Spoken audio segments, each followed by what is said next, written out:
Going to take things back to the top and keep on going this afternoon. Michelson Laser Vision bringing you the show tonight. That is Dr. Mark and everybody on that team, Dr. Jennifer, the Michelson family. Man, it goes all the way back to the late 70s, the early 80s and late 70s when Dr. Mark brought the first laser to Alabama. And since then, they've been on the cutting edge of all the innovations, all the changes, all the generations of laser, and you can leave it to them to have the very first Contura laser put online just a couple of years ago. And it was a big announcement. We put it on the show. Now conditions can get fixed that normally you'd get turned down for, but they can fix them for you at Michelson with this Contour system. Now, some of you don't need that. They still have the previous generation laser, which is the one they used on me almost 7 years ago. And I'm crystal clear. I'm 2015. But I would go back as I age, if my eyes needed more correction, I'd do it in a minute because it has been really, really life changing. It is Michelson Laser Vision over at UAB Highlands, an easy facility to get in and out of. You're in the care of a great team, a great staff there, all those folks that look at your eyes and check your eyes and do the things that they do.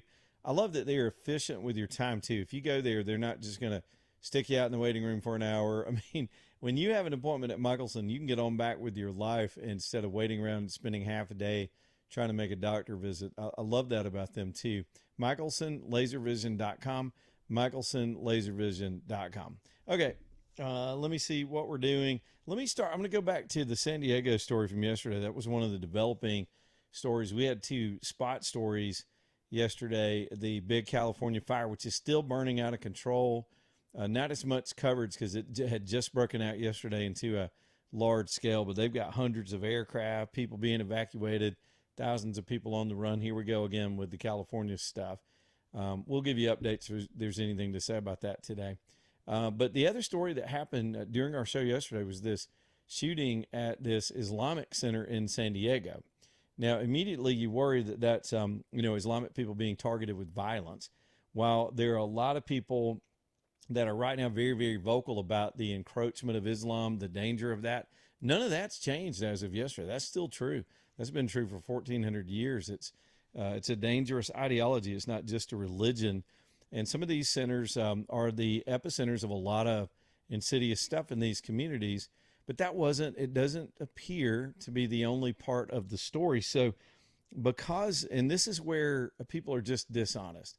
A little while ago, as we were on the air about to start the show, there was a news conference with the police, and you would expect them to congratulate themselves, and they had some imams on to talk about the Islamic community. But what they did not do, and what they have refused to do so far, is identify the shooters officially, even though many people locally already know who they are. And it turns out, and this was the bizarrest twist yesterday, that the shooters were teenagers, which tells you what a sick, twisted world we're in, that teenagers could conspire. I've always said this. It's one thing if you have like a school shooting, some disturbed kid off their meds, quietly plotting and planning some mass thing. That is disturbing, and it's something that we've seen all too many times in our country. A lot of factors that go into that toxic mix that is just taking our kids down in our society. But when you've got two of them conspiring together, that was a different twist. And then committing suicide. They attacked the center. They were resisted by a security guard. They managed to kill 3 people, then drove away, shot at a landscape person who we learned yesterday managed to, the only reason the landscaper survived was a helmet he was wearing, they believe, stopped sort of made the bullet glance. And that might very well have been a 4th person they killed. So they were just kind of on this rampage. So none of that made sense yesterday. Why would 2 kids conspire, go on a suicide run like this? What is this about? Well, then some of the details start coming out, and overnight and this morning we learned this was a messed up transgender couple. And don't ask me which direction the transgender went, because I can't tell. I think one of the boys thinks he's a girl, and one of the girls, I don't know. It's the world we're in right now. So clearly mental illness involved in their ideology, and a neurosis that's just infected our kids nowadays. This is internet driven stuff. how many of these different transgender shooters are we going to see in the country? It's so repeated against Christians and Muslims. So this suddenly went from being singularly a Muslim attack story, which the left so conveniently craved to spin like they do any kind of tragic incident if there's advantage to be gained. Turns out it wasn't necessarily that at all. There may have been some anti-Muslim writings, but it had more to do with the disposition and the suicidal / homicidal rampage that these two twisted kids went on. And so today they call a news conference, and this is where you got to fault the authorities for just not being clear with the public, and they are hiding the identities of the shooter. Even though everybody in San Diego, the high school kids that went to school with them, know how messed up this was. It is so messed up that the way the police told the story last night, there was a news conference late last night. I heard it as I was traveling home, and the police said that the mother of one of these two had found, I think, a note, or had noticed that their kid was missing, and noticed that all the guns were missing, and immediately became alarmed. That shows you the mom probably already had red flags about the kid being out there on the edge and being messed up anyway. The mom alerted the police. She did her part, and I don't know anything else about the mother or their family life, but she did what the police have asked parents to do, is to let them know immediately. So the police started fanning out for a good part of yesterday, trying to find the missing teen. There was a single teen they were looking for. Then I think eventually they connected to the other teenager as they got the backstory. And they went around to places they thought might be places that these two would go. And they couldn't find them anywhere until the shots rang out at the center. They were short-staffed yesterday, as is the case in a lot of cases out in California. And so it was a quick event. They engaged really on the external part of the facility, then retreated in a car, shot at a landscaper, and then pulled over not too far away and killed themselves, going out with a flash, probably leaving a manifesto. And it reminds me a lot of this transgender shooter in Nashville that shot up the Christian school. Now, it targeted, it was originally a female, targeted this school because it was a Christian school. She had animosity toward Christians, but the media was resident to tell that story that way. That wasn't immediately a story about attacks on Christianity or people of faith. We all saw it that way. Clearly the Muslim community out in San Diego sees it that way, but that is not singularly the reason all this happened. There is a thread between these two stories, and that is this mixed up ideology and this fertilization of that all over the internet, constantly in different corners of the world. And the Charlie Kirk shooter was in the same mental space with remember that he had a furry transgender lover who's now turned into a witness in the case of Charlie Kirk. And then I can keep going through various cases where all of these people had ties. That, again, that's not to say every transgender person is homicidal, but every transgender person is dealing with some mental health issues. And instead of validating that and trying to put that forward as mainstream, it needs to be addressed where it is. So what does the left do? If the victim suits their purposes, they exploit it. But if the attacker throws that narrative off, they're trying to bury this story. And then when the third option they always have is to make it a gun story. Suddenly it's about guns. Guns are owned by millions of people in this country. Millions of people are not out killing millions of people in this country.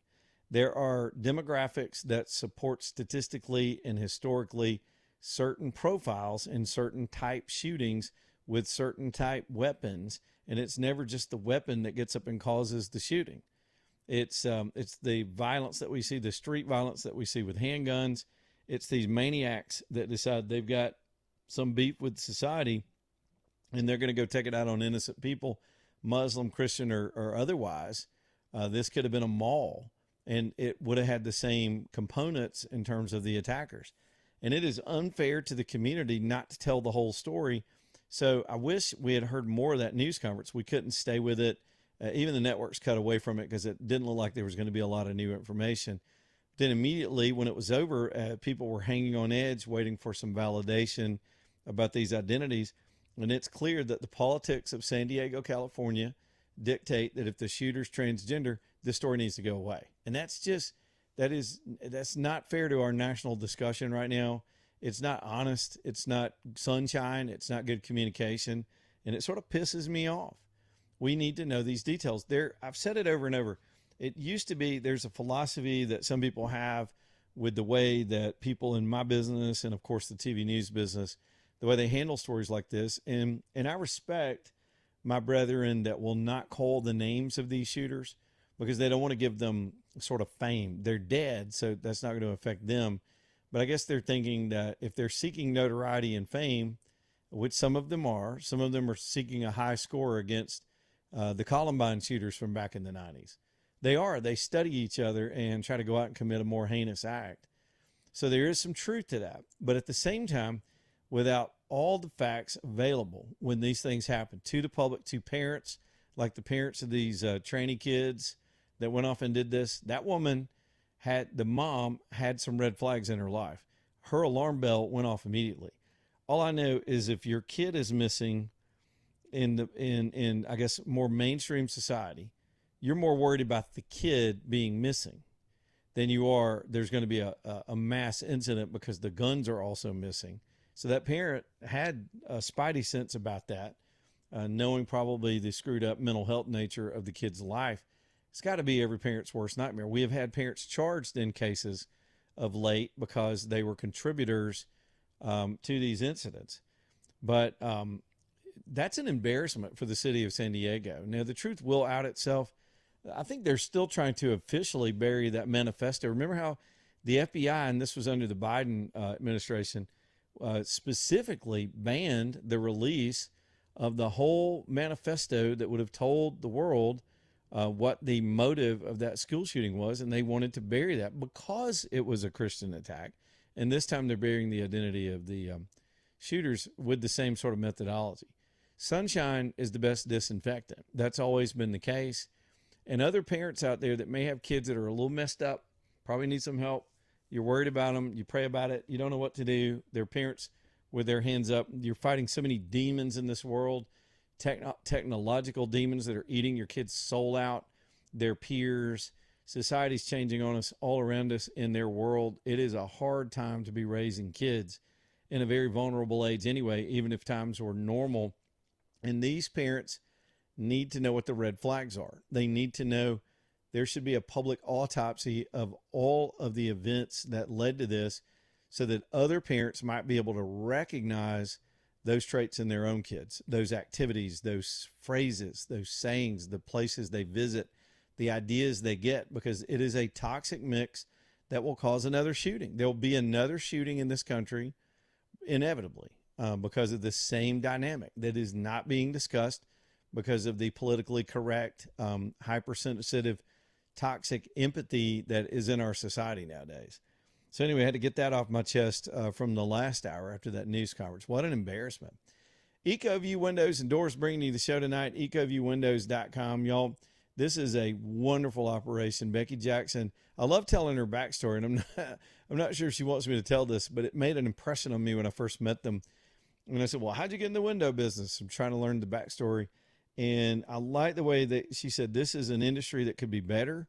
We found an existing business that needed improving. We went in there, bought the place, fired everybody, changed the product lineup, rehired the best installers in the industry, and decided to back everything we do with all these warranties so that we could build confidence in this industry again. And that's what they have done. They have set about to be the best window and door company. I think they are. Our audience agrees, everybody that's worked with them. We've never had a single person to be dissatisfied with EcoView. So let them come give you a quote. Here's what they promise, that their window and door products, if they can button up your whole house, could very well save you 35% on your heating and cooling year after a 12-month. You got to go through all the seasons to do the average, the peak seasons and the low seasons. But that's how they stand behind their product. That's the industry average for people that have single pane windows that are just letting all that heat and air out. And so they know they can tighten that up for you, and they stand behind it. Glass break warranties, they cover the workers while they're there. The feedback I get from the audience, a lot of the feedback is how amazing they are at the way they work. They come in and knock it out quickly, clean up after themselves. Your house is left more functional and beautiful. People just love it. So if you need windows and you've got those old single pane windows on an older home or even a newer home that's less efficient, reach out to EcoView and let them help. It's ecoviewwindows.com, ecoviewwindows.com. We'll go back to the phones and more headlines when we get back. Leland Live.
Man, the Memorial Day sale is wide open right now at Lonnie's Furniture Company. They just got a huge shipment last week. They went ahead and put it all on sale to give you a jump start on Memorial Day. It's all leather stuff, a lot of motion furniture. They've got sectionals in there, recliners, leather recliners that start at $5.99. So it is on. Also, $100 off every $1,000 you spend. So say you find several pieces, there's automatic savings in that for you too. Y'all, it's Lonnie's Furniture Company. Y'all know how much I think of these folks. My whole house has Lonnie's furniture in it, and it's beautiful stuff. They don't sell cheap stuff, and they don't sell overpriced stuff. It's right there where you want it. It's fair pricing, best built furniture in the country, and a heck of a lot of it in a store with almost an acre of selection under one roof. Y'all go see Reggie and the team at Lonnie's and let them give you a deal. If they don't have exactly what you want, and I bet if they don't have it on the floor, they may have it in the back. They've got a huge operation. There's more stuff than you can even see on that floor that they have on the ground here in Alabama. Then They have the capability of custom ordering for you too.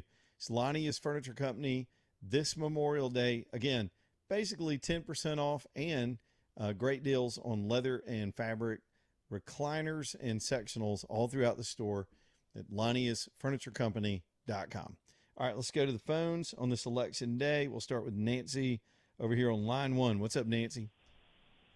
Hi, I was having trouble understanding the trans male, trans female issue, and my brother, who's the smartest person I know, we were visiting in the Midwest, and he said, anytime you see trans or hear trans before the actual gender of someone, just replace it with fake.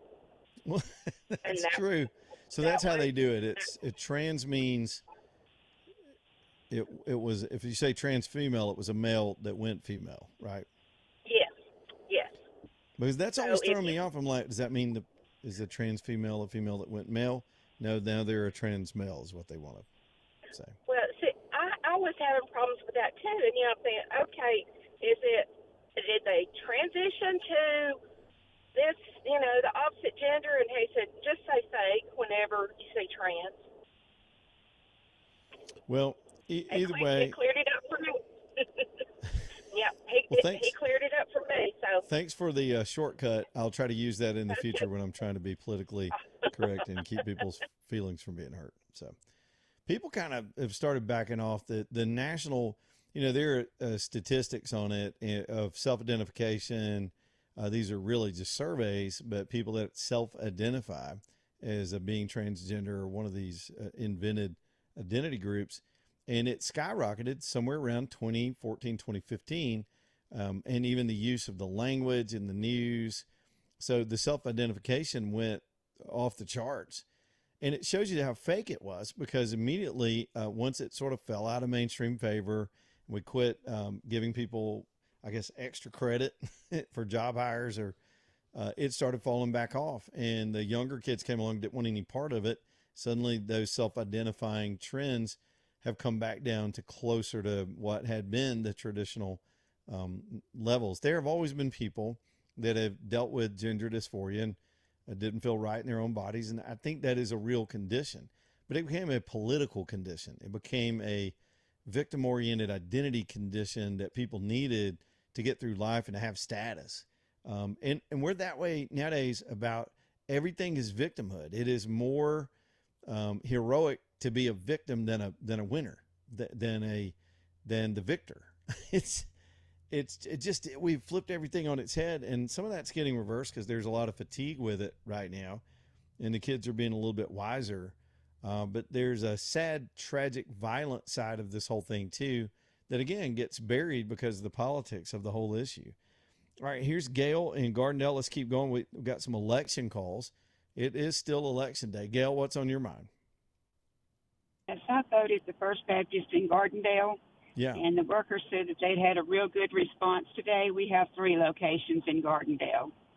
And secondly, I wanted to tell you that I used Dr. Michelson, and I had the same surgery as you did, and I wish I had done it sooner. Yes. And I also buy my furniture from Lonnie's Furniture. So I enjoy your show. Well, thank you, Gail. I love it when the listeners will walk up to me and say that in private. They'll start giving me their street cred about all the businesses they shop. Y'all, that's what makes it go, and I deeply appreciate that. Jeremy is over here on line 2. Let's get Jeremy in, then we'll take this bottom of the hour break. Jeremy, what's going on? Buddy, I don't know it. I was just going to call and see what your opinion is on who you would recommend for public service commissioner. Everything else, I'm pretty well settled in my mind of how I'm going to vote, but I'm fixing to go vote here shortly, and yeah. I was just wanting your opinion. I mean, with Jeremy Odom in there, I don't really got a reason to not vote for him, but, you look at Alabama Power has got the highest rates, in the South. We're paying the most expensive power bills under his watch. He's supposed to be kind of keeping an eye on things like that, is he not? No, 100%. They've really gutted the PSC. They don't have a whole lot of power, to be honest with you. But I think you answered your own question. You just rationalized yourself. I tend to vote against incumbents when I can because I'm fed up with a lot of them. Otherwise, unless I've got a reason to vote for them, I'll vote for them. So, good luck with that. There are two PSC races I think on the ballot. So, didn't know which one. Put it this way, I didn't vote for Odom. So there it is. All right. Thanks, Jeremy. Brother, I Back love in a you, minute. Chuck. Y'all stay tuned. Thanks, man.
Yeah, man. Me and AJ were hanging out with those guys last Friday night in the green room down at Iron City. It was so fun. Just I love being backstage and just chilling before and after a set. That was a fun time with Jawbone. Appreciate Cattle. If y'all ever get a chance to go see those guys, y'all go do that. You may see me out there pogo dancing out there in the crowd. Good band. Y'all, Alabama Gold Refinery bringing you the show tonight. As times change and things come and go, gold's always there. It's always been there. It goes back in time to the. I mean, you can read about it in the Bible. As it holds value. It always is worth what it's worth, no matter what governments do, no matter what inflation does. If aliens come down from the sky, it's still gold. So one of the places you can go and do these exchanges, whether it's you want to buy or you want to sell or trade or just be involved in it, is Alabama Gold Refinery. They got coins, they've got bars, they've got collectible types of everything, depending on how you want to collect. You can take your scrap in there and he'll trade you gold for gold. They also do silver and platinum, all the metals. It's a real education. It's a convenient location in Homewood across from the Regions Bank. Safe location because they put all the security you would expect in a place like this in there. And Steve's just a wonderful guy to get to know. Sometimes they have some novelty things and fun stuff that they'll put on sale for us to be involved in. Gold's been on a run lately. I was checking the markets just now, and they did take a dump today. Still a lot of war jitters, a lot of uncertainty about which way Trump's going to go with all that stuff. But it's AGR again. They're over in Homewood, Alabama Gold Refinery, alabamagoldrefinery.com. All right, it's election day, and reports are we're starting to get a little bit of pickup in turnout around the state. It was abysmally low this morning. Now, in fairness, they have changed my polling location. I voted in the same place for a long time, for a few years since I moved out this way. Then they moved me down to a church down the road. And so I can't really gauge, but I think they combined my poll with another poll. And I'm telling you, when we were in there were 8 people sitting around voting, and we made it 10, and just a couple of people straggling in after that. And I was like, this is, it was almost predictable that we're going to have an abysmal turnout. It's the type of election, and I've gone over it and over it even prior to today. It's no presidential election, no Trump in a presidential election, which drives Republicans to exceed their turnout. And then there's no hot governor's race. That's always a big thing when there's a real competitive race, particularly on the Republican side in the primary. We didn't get a competitive race this time. Tuberville came in with his popularity and name ID and just blew everybody out. The Democrats are just putting up sad old Doug Jones again. That's just going to go like you would expect it to go, 65-35, as we get toward the fall. But then you've got all these other dynamics. It's May. You got graduations going on. People are busy. School's letting out.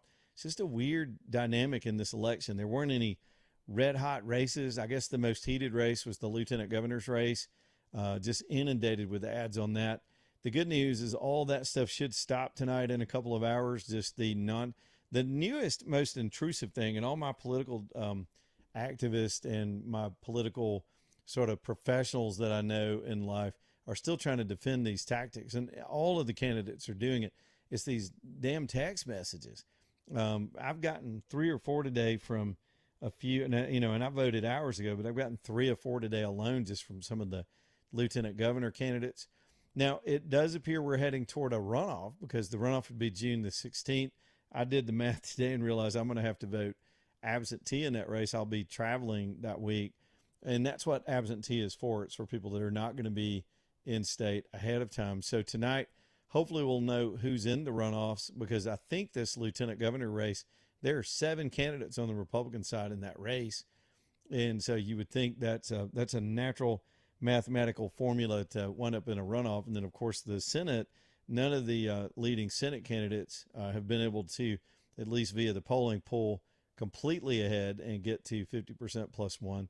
So we're going to see some significant runoffs. Even some of these PSC races could wind up like that, because, again, it's just sort of a lackluster thing. Even it's possible with the huge undecided that was in the Attorney General's race, we could even see a runoff there, and we wind up going into overtime with these same candidates going at each other, because there are multiple candidates in these races. So One of the more, and I told, I guess it was Jay Mitchell who was on our show yesterday, and we were talking during the breaks, and maybe I said this on the air too, as we were sort of handicapping. It's probably one of the more unpredictable elections that I've seen in my lifetime of observing these elections. I've always kind of been around it, either a reporter covering the campaigns or actually involved in managing and consulting the campaigns, and or being an analyst and talking about the campaigns.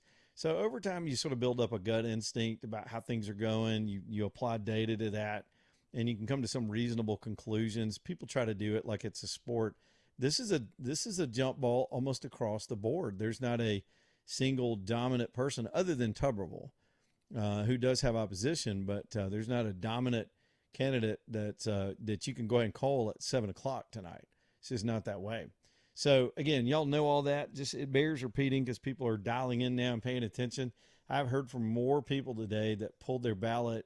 I tried to use the opportunity yesterday around 5:00 to go through the ballot, and we try to do that by appointment so I don't have to keep doing it and boring people with my own selections every year. And a lot of folks caught that, some folks didn't. So today my phone, it happens every election day, and usually it's people close to me. My phone will blow up. Maybe this happens to you too, even though some of y'all aren't on the radio doing this all the time. Your friends will go, wait a minute, who are we voting for again in, say, the lieutenant governor's race or the AG's race, because there needs to be clarity. That also points out how low key this whole thing has been in terms of folks really heading to the polls with intent. And I mentioned it to a previous caller who was really disappointed at the turnout numbers, which are kind of all over the place. If we look at percentages this morning, turnout at a lot of these polls, estimated by some government folks that do this, was about 5 to 6%. And then it started picking up. I saw one poll down in Montgomery that was at 6. And when I say poll, I mean the actual election poll.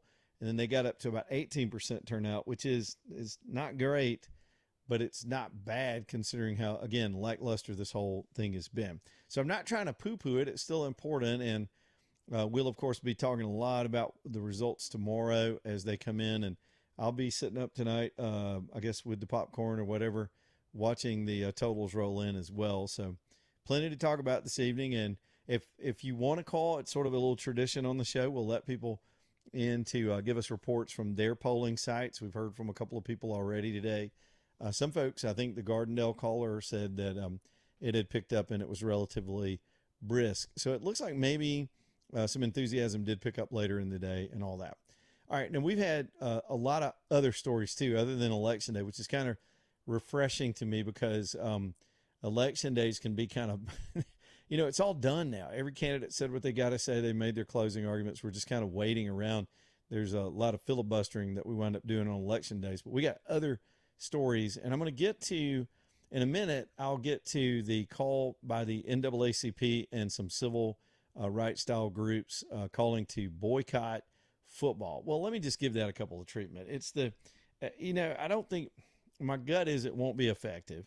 You're affecting the lives of these kids, trying to get them to boycott because of your political party.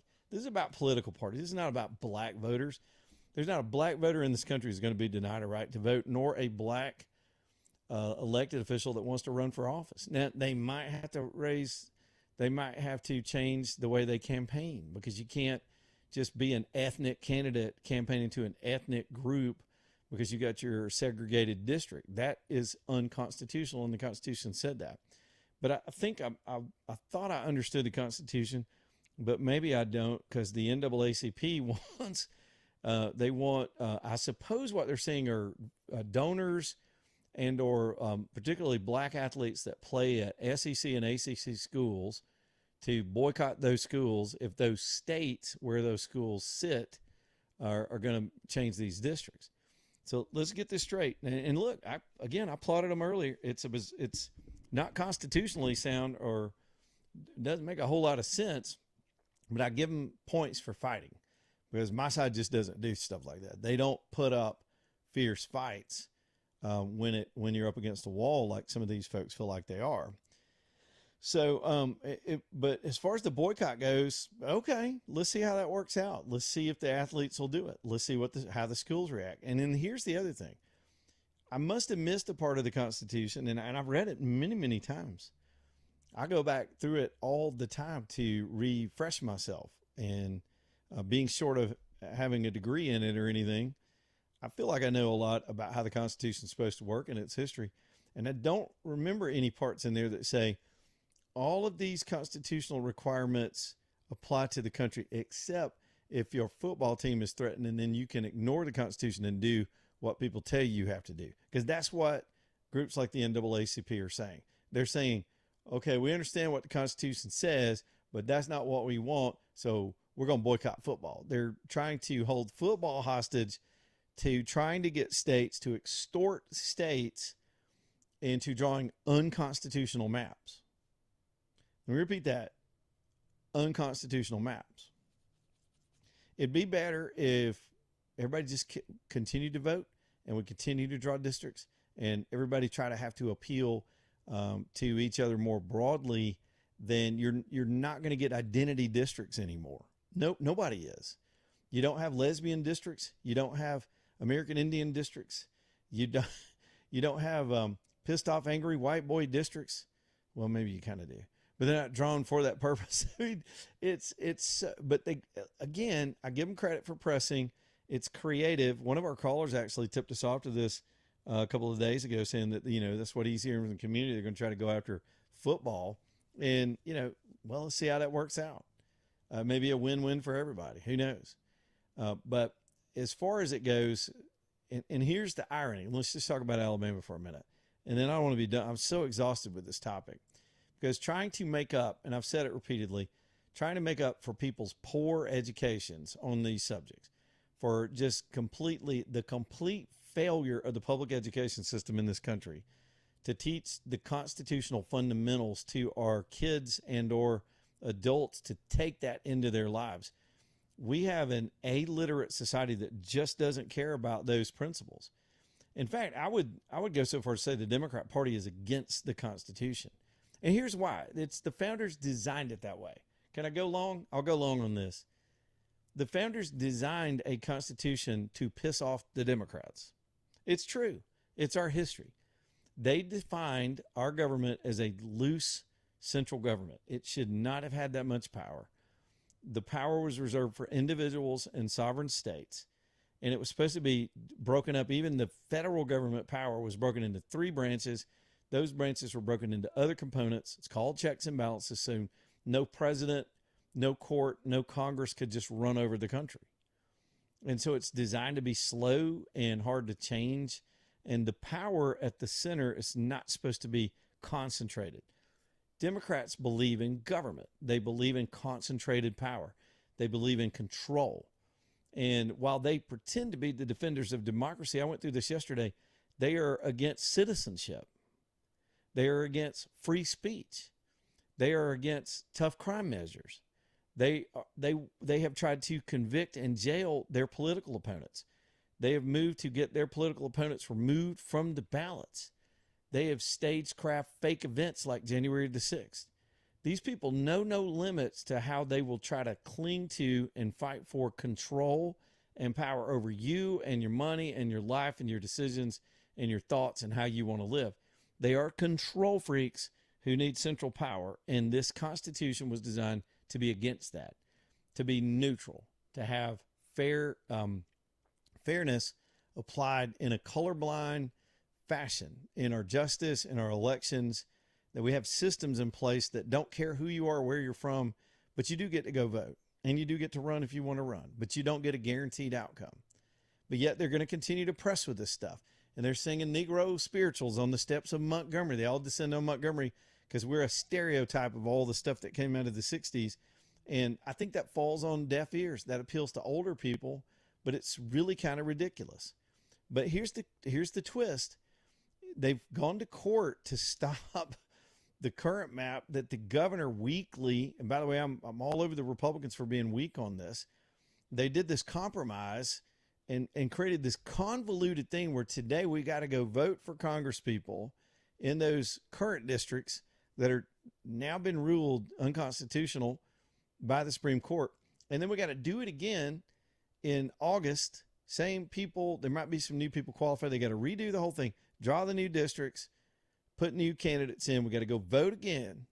In the meantime, none of these people will take office till next year to get the primary sorted out, because the Congress, the governor and the legislature didn't have the balls to do the right thing, throw the whole map out and redraw it. And in that compromise, they're letting Terry Sewell, for example, keep the 7th district, which is also unconstitutional based on the Supreme Court. It was a race-based district, and it always has been. And so, but that's not enough. The Democrats want to go to court and say that they can't use that map. They really think, after the Supreme Court has squished that idea like a bug, that they're going to get an extra district back. You're going to get 2 districts drawn for your personal benefit, for your political benefit, for your party with guaranteed outcomes. That's not going to happen.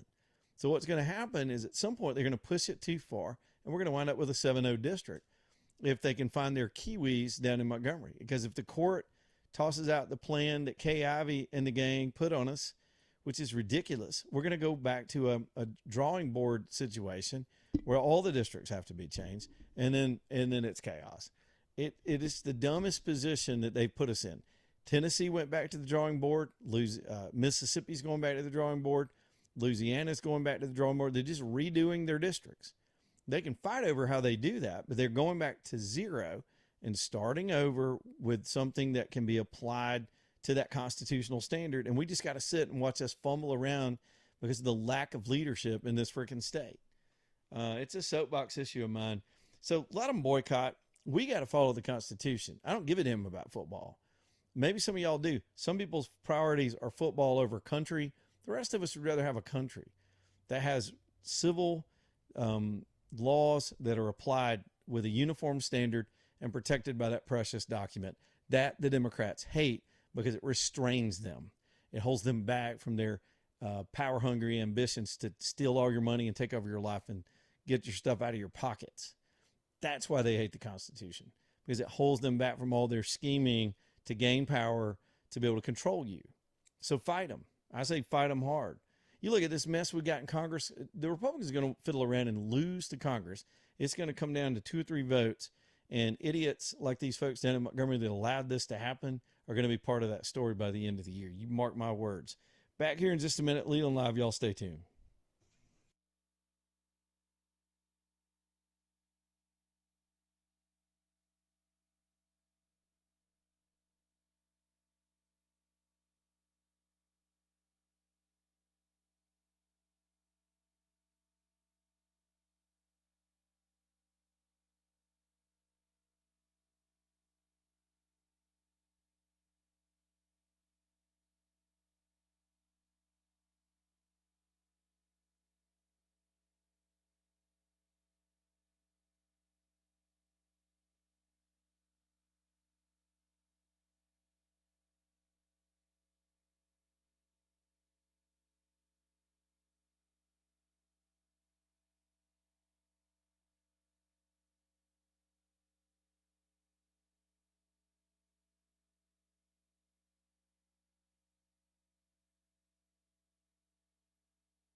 All right, y'all, we got to go fast. 3:55, Leland Live, All-American Metals bringing you the show tonight. See, if you want to build a building of any type, I'm telling you, you got to go with steel. Steel is the way to go. It's what I did. I love my building. If you got a shed or a pole barn or a commercial project that you want to have done, All-American is the turnkey place to do it. They've got control of the whole process from the design work to manufacturing all the components, putting it together in a big old, I call it a set of Legos, and getting it to your house. It was good to see Rob and those guys that came out to Jawbone from All-American. And y'all, listen, they will get you hooked up. And what you're going to get is custom work. It's local. Their turnaround's faster than the big boys. And again, because they control the process, they're control freaks. They even bring it to you in their own trucks. They're not going to trust anything along that supply chain to get disrupted. And they make their own metal. They make their own, bend their own sheets, the roof, the side panels, the insulation, the primary, the secondary construction, all of it is under their control. Based out of Bessemer and Hueytown, it's aa-metal.com, aa-metal.com. All right, let's get Daryl in here. Got a couple of minutes for a phone call or two. Daryl, line 2, what's up? Hey, what's going on, Leland? You doing okay? Hey, brother. Good to hear from you. Right, it's going DEFCON 2. The NAACP done went out on the SEC, and not only the SEC, but 7 states, even my Florida State Assembly, they put boycotting them starting now. What you're the one that tipped us off to that last week that was going to be an approach. Yeah, I did. So, what do you think is going to be the result of that? Do you think it'll affect anything? I mean, it just doesn't seem like it's going to be effective. I don't think it's going to work, Leland, because you got Ryan Williams. They getting paid $1 million, and I'm gonna tell you, my son, no son, we were poor. We were the Beverly Hillbillies, and we struck gold. I don't care. Exactly. Hey, let's get this cheese. So it's going to be a problem. It's going to be a real problem. Now, if it was 3 or 4 years ago when the players weren't getting played, but now you talking about me messing, I'm getting paid. That's a different dynamic, man.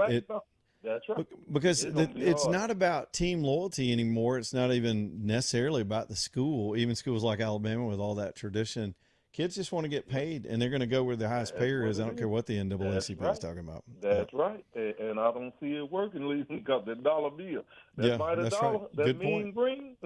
I agree. Hey, this ain't black or white. It's green, isn't it? That's it again. You're right. So ESPN reporting, but I don't think I told you they were going to do it, but I don't think it's going to work. Because these players getting paid, and some of them ain't never had nothing. And you're going to tell me to walk away from $1 million when you got to go to McDonald's or something? No. And getting paid when they were getting $300 or $400? No. They not. It ain't going to work, Lee. It's a different deal. I don't see it working. I just wanted to let you know. All right. Appreciate the 411. And the other thing is, Daryl's probably right. He said that this was going to be the tactic. Now, look, I'm trying to be fair. I applaud them for putting up some kind of fight. They're trying to look for pressure points. Problem is they're kind of out of date with that. Boycotts, that's an old, the NAACP's out of date. They just are. It's like other political entities on both sides of both parties. The kids aren't following those things like they used to, and money talks, and these kids are making incredible amounts of money. So we'll see what happens. All right, top of the hour. Back in a minute.